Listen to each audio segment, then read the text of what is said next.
Halo sobat semua, salam sehat selalu. Ini ada cerita tentang paspor zaman dulu, paspor jadul. Nah, sobat-sobat yang lahir di atas tahun 1981 pasti tidak punya paspor seperti ini. Yuk kita lihat. Cerita ini merujuk kepada komik Tintin. Nah, komik Tintin ini karya dari Hergé, seorang warga negara Belgia, dibuat di tahun 1968. Dan di tahun 1970-an itu komik itu ada di Indonesia dan ada terjemahan dalam bahasa Indonesia. Kenapa paspor jadul mengambil dari uh, berawal dari komik ini? Karena di komik ini di tahun 1968 menurut cerita yang dibuat bahwa di awal komik itu Tintin dan temannya Kapten Haddock dan Profesor Kalkulus itu berangkat dari negaranya tuh. Dari negaranya dia menuju Australia. Nah, di dalam menggunakan pesawat McDouglas eh, dengan seri DC-8 waktu itu belum menjangkau dari negaranya, mungkin dari Belgia ya, dari negaranya itu ke Australia, tetap harus transit di satu tempat atau satu negara. Kebetulan dalam cerita itu di mereka transit di Jakarta. Nah, cukup dibayangkan teman sobat-sobat, tahun 1968 sudah ada pesawat bermesin jet yang ada di Jakarta. Nah, pesawatnya Tintin itu transit dan mendarat di Bandara Kemayoran, Bandara Internasional Kemayoran, Jakarta untuk mengisi aftur dalam rangka melanjutkan tujuan ke Australia. Kalau kita berbasis pada cerita itu, di cerita sendiri bisa tahu dan bisa menuliskan bahwa ini adalah cerita komik yang memiliki faktual, fakta-fakta ya pada zamannya. Jadi kalau di transit Bandara Kemayoran mereka tulis Bandara Kemayoran. Nah, secara Bandara Kemayoran sendiri sebagai bandara internasional sebenarnya sudah diresmikan di zaman Belanda di 8 Juli 1940. Itu dipakai sampai dengan 74. Nah, tahun di tahun 73, tepatnya tanggal 29 Oktober 73. Nah, ibadah haji mulai menggunakan pesawat yang berangkat dari bandara Kemayoran menuju Arab Saudi menggunakan pesawat yang sebelumnya lebih banyak menggunakan kapal laut. Dan dengan perkembangan situasi dan keadaan dan kemajuan atau pesatnya lalu lintas menggunakan pesawat udara, maka di tanggal 10 Januari 1974 Bandara Halim Perdana Kusuma diresmikan sebagai bandara internasional. Nah, semua beralih kegiatan mungkin karena luasan dan runway-nya itu lebih panjang daripada Kemayoran, makanya tentu berbadan besar, badan lebar seperti Boeing 747 di zaman itu, di tahun itu sudah bisa mendarat di Jakarta melalui Bandara Halim Perdana Kusuma, termasuk pesawat Concorde ya. Concorde itu belum bisa mendarat waktu itu, Concorde. Jadi masih perlu runway yang panjang. Nah, itulah sekilas pemikiran dan ide tentang bagaimana sebenarnya penggunaan password jadul itu berangkat dari komik Tintin sebagai media historical untuk kita melihat kembali seperti apa sih password jadul itu. Yuk kita simak yuk teman-teman. Sobat,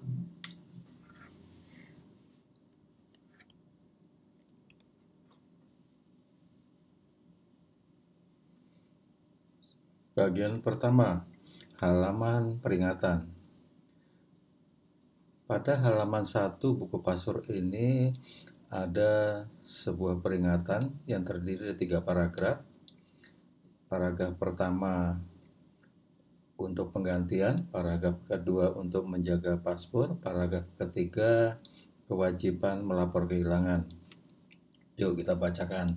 Pada paragraf pertama berbunyi, pemegang paspor diperingatkan dengan sangat bahwa mereka hanya dapat memperoleh paspor yang baru jika mengembalikan paspor yang lama. Ini memberi pengertian jika kita melakukan penggantian, paspor yang lama harus dibawa dan harus ditunjukkan kepada petugas pada saat wawancara. Kemudian paragraf yang kedua, karena itu sekalian pemegang paspor diminta untuk kepentingannya sendiri supaya menyimpan paspor baik-baik. Ini memberi pengertian begini. Kalau paspor harus dijaga keutuhannya, artinya paspor tidak boleh tercoret-coret, halamannya tidak boleh tercoret-coret, tidak boleh robek, tidak boleh kotor. Karena jika paspor dalam keadaan demikian, tentunya tidak layak dipergunakan. Bukan berarti tidak layak dipergunakan di dalam negeri, di luar negeri pun akan ditolak jika paspor dalam keadaan demikian. Atau paspornya rusak sama sekali, misalnya terkena hujan atau tercelup air sehingga tidak dapat dibaca atau sebagian dari paspor itu dinyatakan atau tidak layak dan dianggap rusak. Kemudian paragraf ketiga berbunyi, barang siapa yang kehilangan paspor dengan jalan bagaimanapun harus segera memberitahukan hal itu di Indonesia kepada polisi di tempat ia kehilangan itu dan di luar negeri kepada perwakilan Indonesia yang bersangkutan di tempat ia berada. Ini merupakan syarat proses sebelum menggantikan paspor, diwajibkan untuk memperoleh dulu surat keterangan kehilangan. Kalau di dalam negeri tadi di kantor polisi setempat, kalau di luar negeri diterbitkan di perwakilan.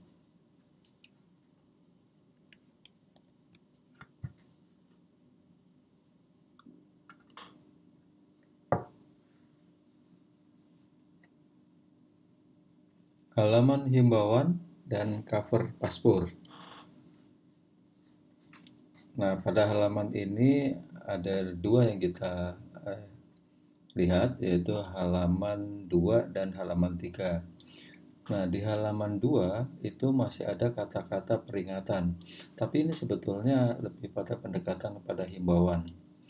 Nah, kata peringatan ini kira-kira bunyinya, guna menghindarkan kesusahan-kesusahan dalam perjalanan, maka pada semua pemegang paspor dianjurkan supaya, huruf A, meminta visum terlebih dahulu dari perwakilan negara asing yang hendak dikunjunginya. Huruf B, menanyakan kepada perwakilan tersebut apakah ada surat-surat lain yang perlu dibawa seperti surat-surat kesehatan, uang jaminan, dan lain-lainnya. Nah, ini sebetulnya merupakan himbauan kepada pemegang paspor untuk lebih dahulu mencari informasi sebelum berangkat ke luar negeri. Apakah di negara yang tuju itu masih mewajibkan paspor atas warga negara paspor Republik Indonesia untuk mengadakan visa, atau mendapat asas resiprokal dengan pemberian bebas visa. Nah, itu perlu diketahui, hanya di era tahun 1981 untuk mencari informasi ini ya cukup agak sulit, terutama kalau kita adalah mengetahuinya harus langsung ke kedutaan dari negara yang kita tuju atau brosur-brosur dari Biro Perjalanan yang sudah pernah menangani kegiatan-kegiatan bepergian ke negara lain. Karena kalau kita mencari sendiri belum ada media internet waktu itu ya, belum sebanyak pada saat ini. Tapi paling tidak ini adalah pesan pemerintah melalui Direktorat Jenderal Imigrasi untuk lebih awal lebih mengetahui untuk negara tujuan itu seperti apa syarat-syaratnya. Karena juga ada negara-negara yang agak ketat mengenai syarat-syarat kesehatan atau syarat-syarat surat-surat tentang jaminan siapa, kemudian harus menunjukkan uang jaminan. Itu ada negara yang memperlakukan seperti itu kepada seluruh orang asing yang masuk ke negaranya tentunya. Atau juga ada sebagian negara yang dianggap masih perlu dilakukan itu oleh negara lain. Kemudian di halaman 3-nya, di samping kanannya, itu ada informasi yang paling atas itu adalah nomor register dari penerbitan paspor ini. Ini adalah angka bisa dibaca angka 2599. Itu adalah nomor urut yang tercatat di tahun 81 atas penerbitan paspor ini. Kemudian di bawahnya ada kolom kotak yang berisi narasi. Paspor ini tidak berlaku untuk negara Saudi Arabia selama musim haji. Jadi paspor ini tidak bisa dipergunakan untuk bepergian ke Saudi Arabia dalam musim haji, walaupun kita diberikan visa untuk ziarah atau visa turis, visa umroh diberikan, tapi paspornya tidak dapat digunakan selama musim haji, karena di musim haji tentunya ada ketentuan tersendiri di dalam pelaksanaan berangkat untuk ibadah haji. Kemudian di bawahnya ada tertulis paspor Republik Indonesia. Ini merupakan cover dalam yang menyatakan ini adalah paspor Republik Indonesia. Ini merupakan juga satu security bahwa paspor ini benar-benar milik Republik Indonesia. Kemudian ada peringatan juga dalam bentuk warna merah. Ini di sini peringatannya berbunyi 1. Pemegang paspor ini diwajibkan melapor diri kepada perwakilan Republik Indonesia setempat bila akan tinggal di negara yang bersangkutan lebih dari 30 hari. 2. Khusus untuk Hong Kong dan Macau, kewajiban tersebut harus dilakukan bila akan tinggal lebih dari 7 hari. 3. Kewajiban tersebut harus dilakukan dalam jangka waktu 7 hari sejak tanggal tiba. 4. Barang siapa melalaikan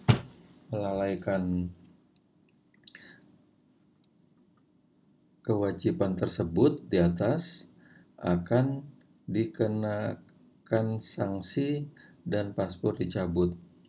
Nah, peringatan ini memberi 4 pengertian. Kalau yang angka pertama, jadi setiap pemegang paspor jika akan keluar negeri dan tinggal dalam jangka waktu yang cukup lama, itu wajib melapor kepada perwakilan kita yang ada di negara itu. Terus bagaimana kalau tidak ada perwakilan? Tentunya harus menyampaikan kepada perwakilan di negara lain, tapi itu juga sangat tidak cukup sulit ya, cukup masuk akal. Tapi paling tidak harus jika ada perwakilannya, maka wajib untuk melakukan pelaporan diri. Kemudian yang angka 2, butir 2, ini emang ada pengecualian bagi negara Hong Kong dan Macau. Waktu itu iklim politik kita, negara kita dengan Hong Kong dan Macau belum bisa terjalin dengan baik. Kalau tidak salah belum ada perwakilan atau ada organisasi seperti Kadin ya, seperti Kadin, Kamar Dagang. Jadi kekonsuleran itu dilakukan oleh Kamar Dagang Kadin. Itu malah lebih singkat 7 hari. Yang ketiga itu maksudnya adalah untuk kita tinggal lebih dalam jangka waktu cukup lama 30 hari dan 7 hari di Hong Kong dan itu pelaporannya harus di bawah 7 hari.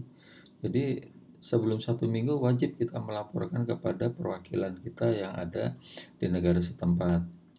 Nah, yang keempat, jika angka 1, 2, dan 3 tidak dilakukan, lalaikan, nah ini akan mendapatkan sanksi dan paspor dicabut. Bagaimana cara mengetahuinya?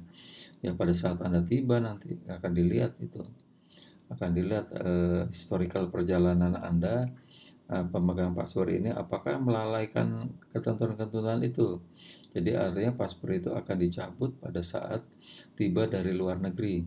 dengan pertimbangan telah melalaikan ketentuan yang disampaikan pada angka 1, 2, dan 3.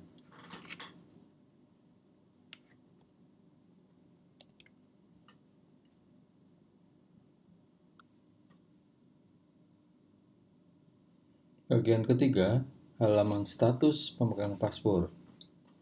Nah, di halaman status dan pemegang paspor yang dimaksud adalah halaman 4 dan 5. Kalau kita melihat pada halaman 4, di situ tergambarkan di paling kiri ke atas. Dari kita membaca itu ada semacam materai. Jadi materai ini menerangkan harga paspor pada waktu itu. Jadi sebesar Rp3.000. Murah banget ya waktu itu. Itu merupakan nominal harga paspor. Kalau sekarang sih kantor imigrasi semua pada memaparkan harga-harga jenis-jenis dokumen imigrasi itu di ruang tunggu. Jadi gampang terlihat dimanapun.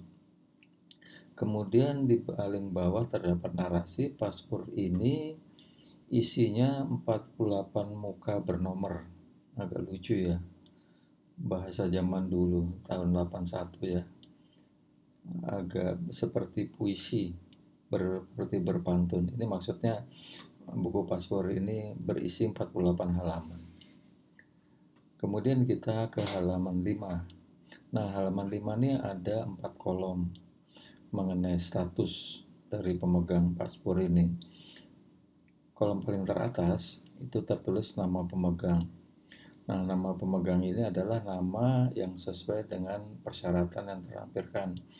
Mungkin dari akte lahir, akte nikah, ijazah, yang bisa dikatakan dokumen-dokumen yang bisa dinyatakan sebagai nama pemegang paspor berdasarkan peraturan pemerintah dari instansi yang berwenang mengeluarkan. Karena dulu ini dipakai untuk ke Arab Saudi dalam rangka tugas, maka namanya ditambah dengan nama orang tua laki-laki. Kemudian kolom berikutnya di bawahnya ada kolom pekerjaan. Nah, ini ditulis pekerjaan kita apa. Dan ini bervariasi dan bermacam-macam nama pekerjaan. Cukup banyak ya. Dulu paspor ditulis itu harus memiliki tabel-tabel pekerjaan yang juga akan terbaca terjemahannya dengan mudah di luar negeri. Kemudian kolom berikutnya tentang default ini ya, baku. Jadi warga negara Republik Indonesia. Nah, ini menyatakan bahwa paspor ini adalah milik negara Republik Indonesia, milik pemerintah Republik Indonesia. Kemudian di bawahnya disertai. Nah, ini lucu paspor zaman dulu. Pas zaman dulu kalau dibilang lucu-lucuan gendongan. Artinya paspor ini bisa diikut sertakan istri dan anak-anak. Wah, agak cukup. Jadi paspor rame-rame ini satu keluarga, bisa satu keluarga. Bisa juga perorangan, tapi bisa juga satu keluarga menggunakannya untuk kepentingan atau untuk keperluan satu keluarga. Hanya repotnya kalau misalnya yang disertai, misalnya istri mau berangkat, ya nggak bisa ada berangkat bersama si pemegang paspor. Misalnya si pemegang paspor adalah harus suaminya, atau anak mau berangkat dalam rangka liburan sendiri atau diajak orang lain, nggak bisa juga. Jadi bapaknya harus ikut. Kalau ibunya nggak apa-apa ikut, karena pemegang paspor tunggalnya adalah sang bapak.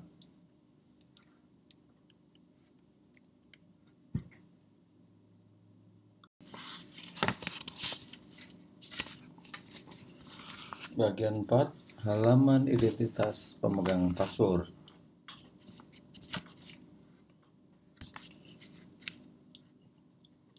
Nah, kita bicarakan halaman 6 dan halaman 7.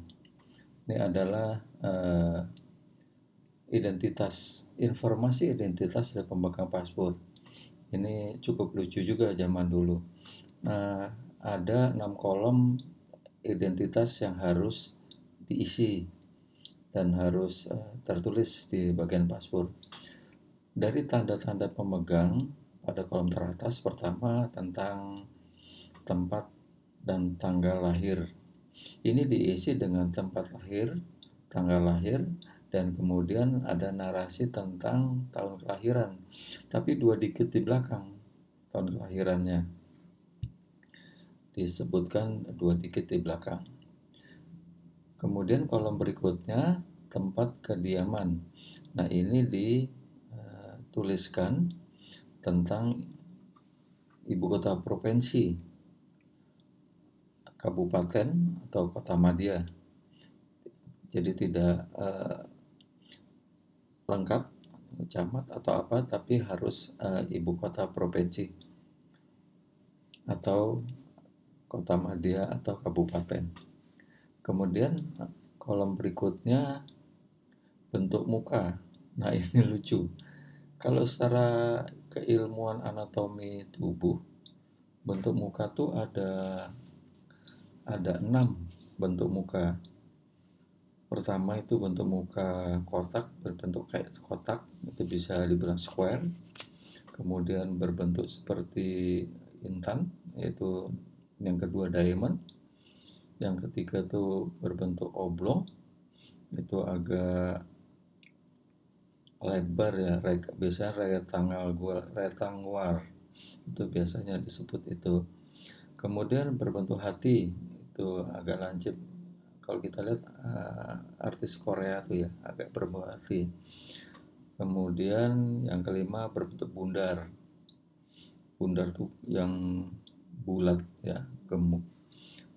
Dan yang terakhir tuh oval, lonjong artinya oval. Kalau Indonesia, Asia itu kebanyakan berbentuk oval.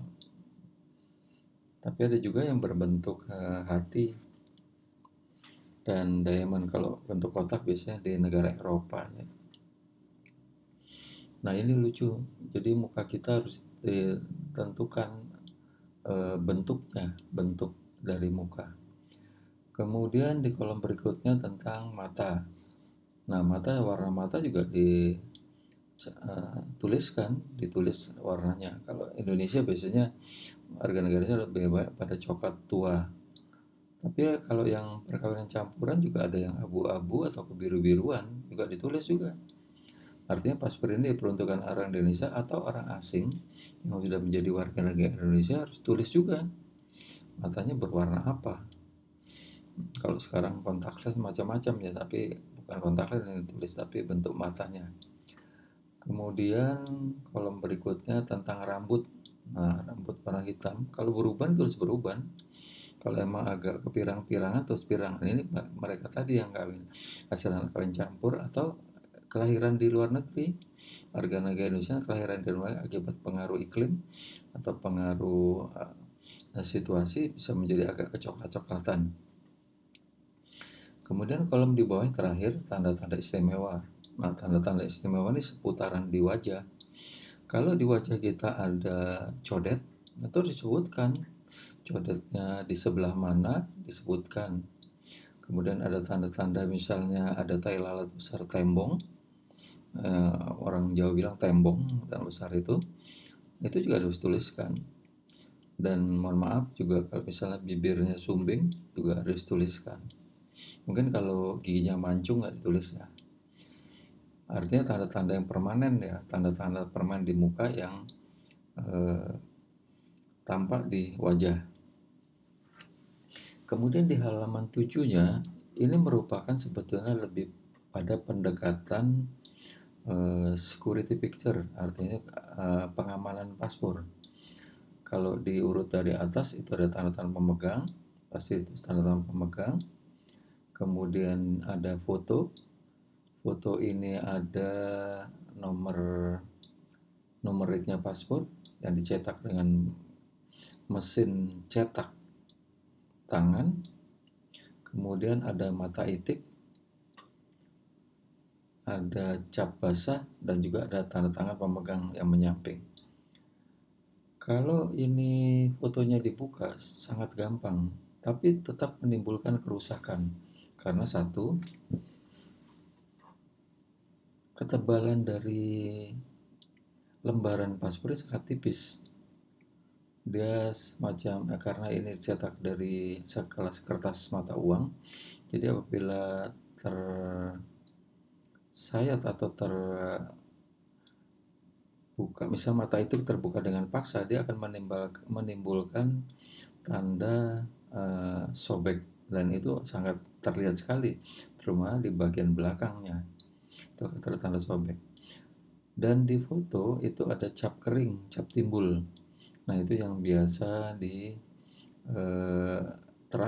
sebagai pengaman kalau fotonya diganti. Jika foto diganti, tentunya di belakangnya akan masih ada cap timbul yang nggak bisa diduakan. Sementara di fotonya, kalau misalnya cap timbul itu dilakukan di luar proses penerbitan paspor, akan kelihatan sekali.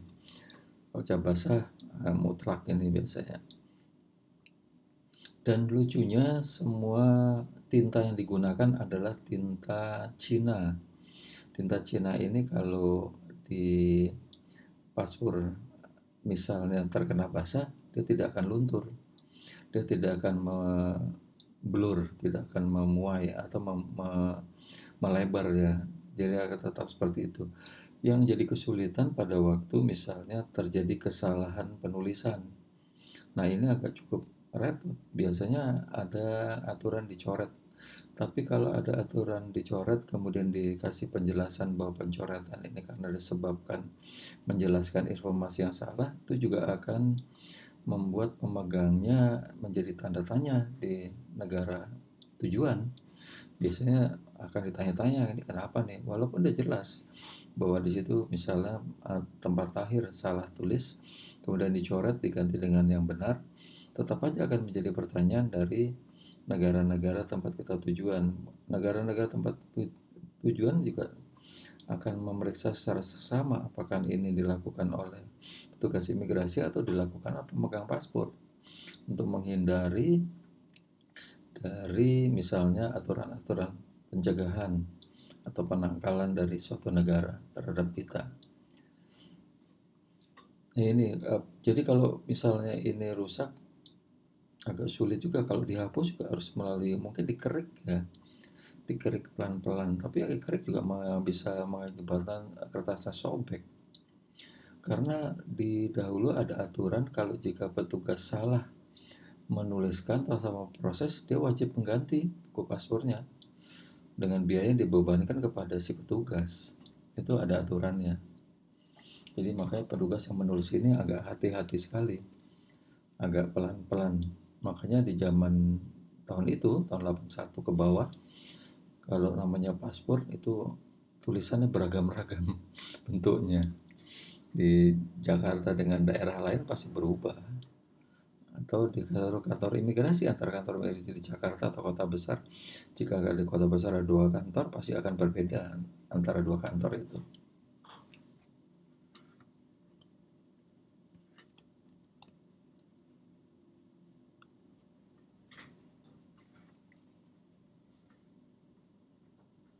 Bagian kelima, halaman identitas istri.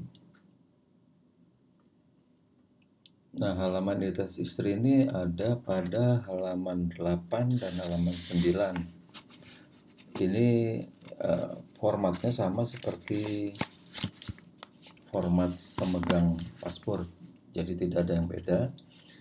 Cara pengisiannya sama, kemudian penerapan informasi yang sama, kemudian penempelan foto dan penggunaan tanda tangan sama seperti pemegang, tidak ada perbedaan.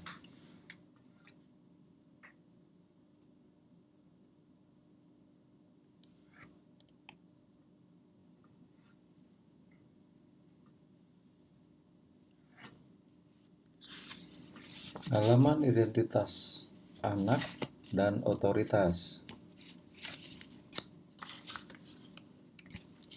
Nah, ini kita melihat halaman 10 dan halaman 11.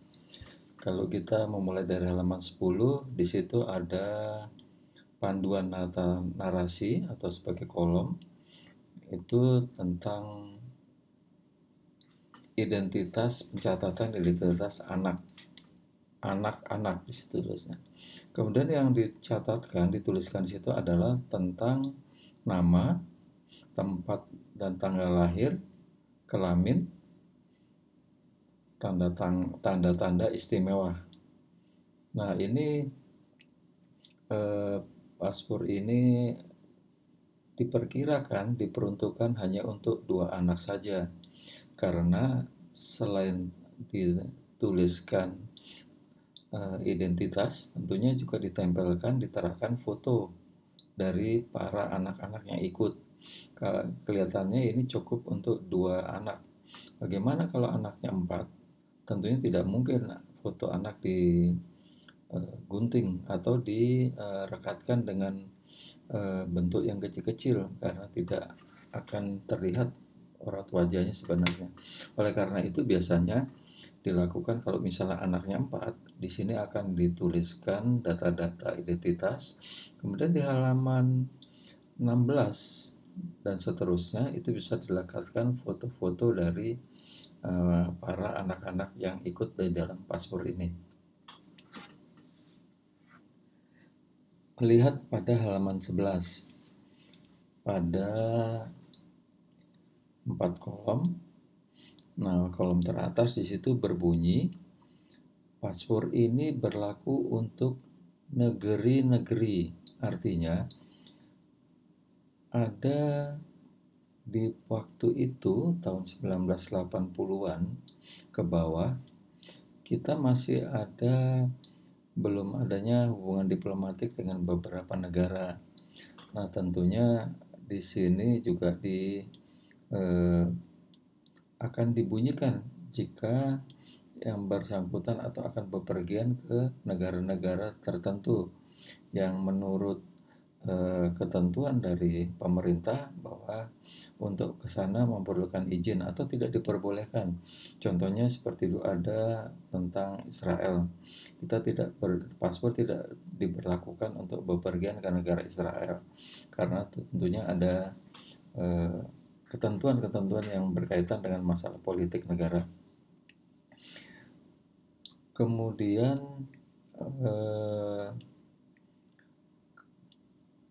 kolom kedua ini tentang paspor masa berlaku, yaitu masa berlaku pemberian atau periode akhirnya dari pemberian paspor. Kemudian di bawahnya ada dikecuali jika diperpanjang. Ini adalah tujuannya kalau dahulu pemberian paspor itu pertama diberikan 2 tahun, diperpanjang setahun sehingga durasi waktunya secara keseluruhannya adalah 6 tahun. Jadi buku paspor itu dapat diperlukan selama 6 tahun. Tapi pemberiannya diperpanjang 2 tahun atau setahun tergantung dengan hasil pemeriksaan. Jadi ada kalanya paspor itu diberikan setahun, tidak 2 tahun. Nah, oleh karena itu pengertiannya adalah satu kolom ini harus pasti diberikan 2 tahun. Jika nanti diberikan setahun karena alasan-alasan tertentu oleh kebijakan keimigrasian maka di kolom dikecualikan jika diperpanjang itu tadinya diberikan setahun akan diberi perpanjangan jadi setahun lagi. Jadi di halaman ini akan tercatatkan pemberiannya dalam jangka waktu 2 tahun. Kemudian di bawah kolom pemberian atau tempat diberikan itu ada otoritas pejabat yang berwenang dapat menandatangani paspor ini.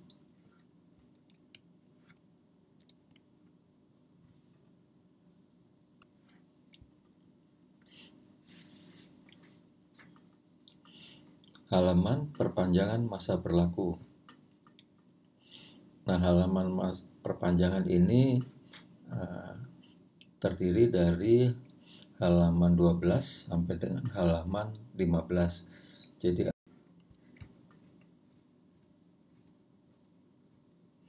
halaman visa atau komunikasi global. Nah, halaman visa ini cukup banyak. mulai dari halaman 16 sampai dengan halaman 47. Nah, dahulu masih di tahun 80-an, semua warga negara Indonesia akan bepergian ke luar negeri harus ada izinnya. Nah, izinnya berupa exit permit, izin keluar untuk ke negara lain. Nah, di dalam halaman 16 di sini banyak gambaran informasi administrasi. Pertama di atas itu adalah J atau jangki 11, jangki 11, dan kemudian ada numeriknya 74814. Itu adalah nomor dari formulir pada waktu mengajukan exit permit. Nah, kemudian di bawahnya tertera cap, yang di atasnya ada exit ini diberikan atas nama pemegang paspor. Nah, tadi kalau keluarga itu akan ditambahkan nomor registernya. Maka izin ini diberikan sampai dengan 29 November 81. Tadi pemberiannya adalah bulan Agustus. Makanya berlakunya izin ini biasanya sebenarnya 3 bulan dan 6 bulan, tergantung dengan kebutuhan ya, atau tergantung dengan kepentingan dari pemegang paspor.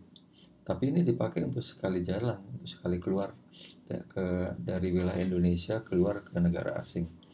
Kemudian di bawahnya ada nomor register, terus ini tertera angka 5205 P4PF.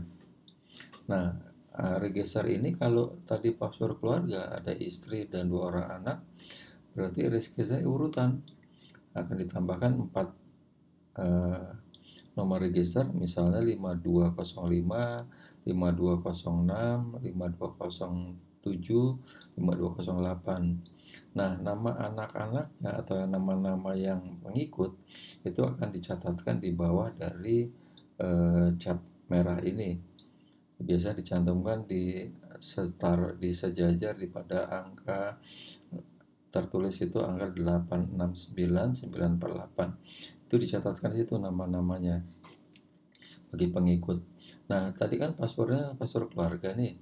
Kalau misalnya hanya yang berangkat istrinya saja, maka nomornya dicatatkan atas nama pemegang dan anak istri.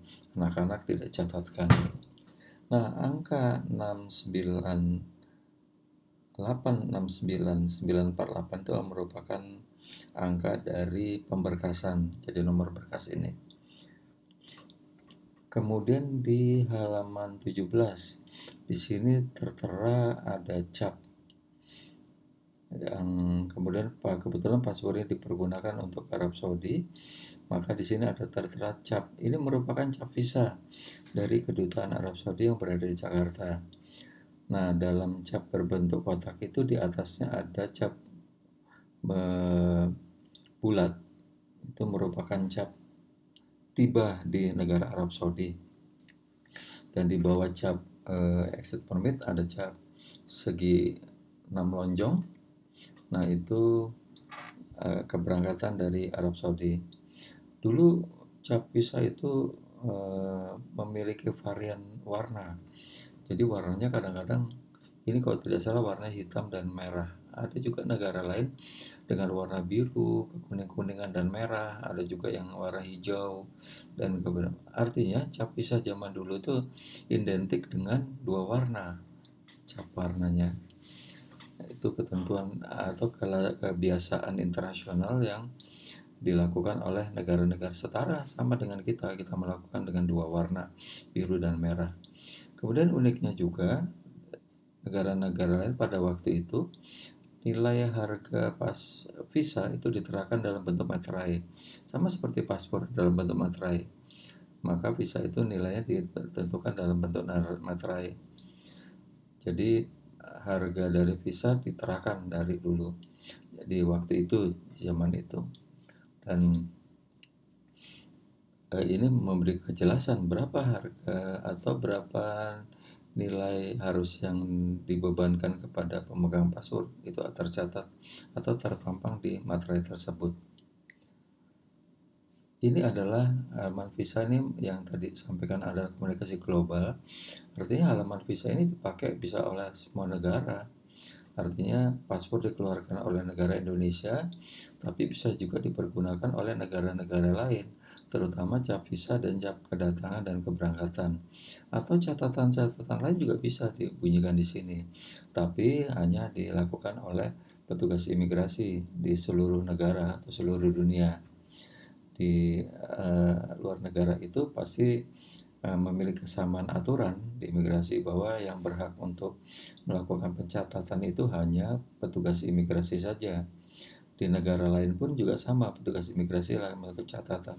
Kan tentu ada catatan negara yang ditolak, bahwa pemegang paspor ditolak, dideportasi. Kan itu bukan merupakan layanan publik tapi sanksi dari negara-negara setempat. Oleh karena itu, pemberitahuan secara jelas, pemberitahuan kepada pemegang paspor, pemberitahuan kepada pemerintah yang mengeluarkan paspor itu diterahkan di dalam halaman 16 dan sampai 47 itu. Jadi itulah makanya ini bisa dikatakan bahwa sebagai komunikasi global. Artinya negara lain bisa menggunakan paspor ini sama seperti kita. Di Indonesia kita bisa menggunakan paspor negara lain untuk diberikan catatan-catatan keimigrasian atau peneraan cap-cap keimigrasian di dalam paspor asing. Ini uniknya paspor dikeluarkan oleh satu negara boleh dipakai oleh negara lain rame-rame. Inilah begitu.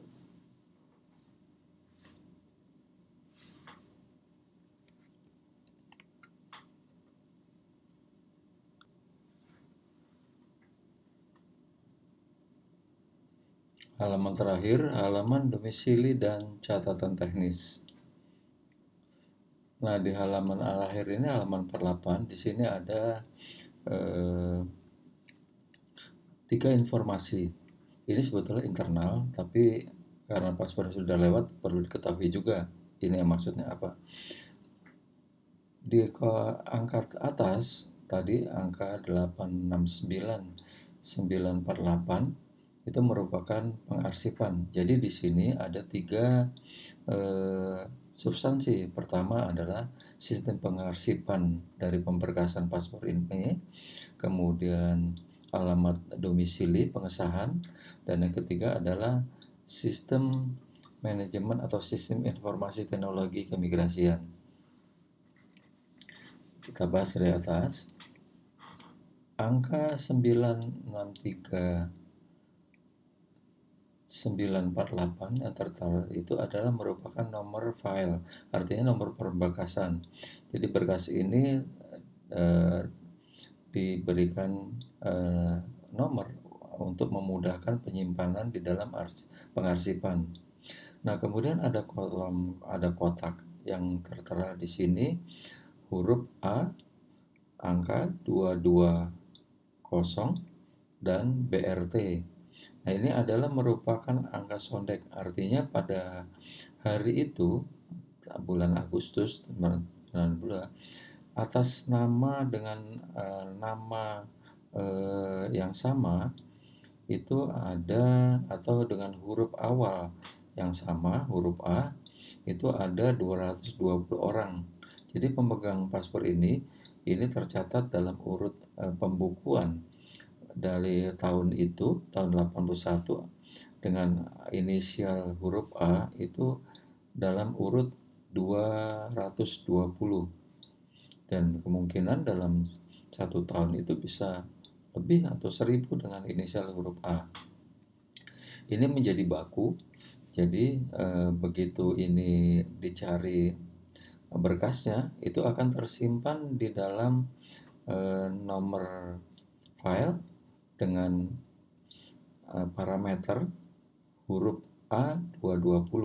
Kalau sekarang komputer gampang sekali, parameternya bisa dari mana-mana, bisa dari nama, tanggal lahir, kemudian nomor tanda penduduk atau apa yang bisa menjadikan nomor itu unik dan bisa dijadikan parameter.